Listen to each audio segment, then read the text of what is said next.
पूर्ण मुंबई ही राममय झालेली आहे, महाराष्ट्र राममय झालेला आहे, पूर्ण देश राममय झाला आहे। मागचे 3 दिवस मी मुख्यमंत्री महोदयांसमवेत डावोसला परदेशामध्ये होतो, तिथं देखील आम्ही बघितलं की सगळे भारतीय राममय झालेले आहेत आणि आपल्या परदेशातल्या भारतीयांनी पूर्ण जग राममय करून टाकलेलं आहे। एवढी ताकद या राम मंदिराच्या प्राणप्रतिष्ठापना सोहळ्यामध्ये आहे आणि याचं सगळं श्रेय पंतप्रधान नरेंद्र मोदी साहेबांना जातं।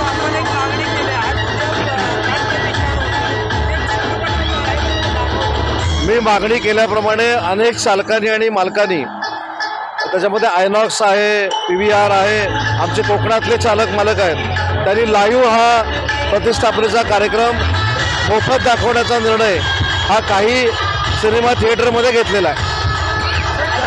मुंबईमध्ये येत आहेत, काय सांगाल? जरांगे पाटलांना मला विनंती करायची आहे की त्यांच्या ज्या मागण्या आहेत त्याचा सकारात्मक विचार माननीय एकनाथ शिंदे साहेबांनी केलेला आहे।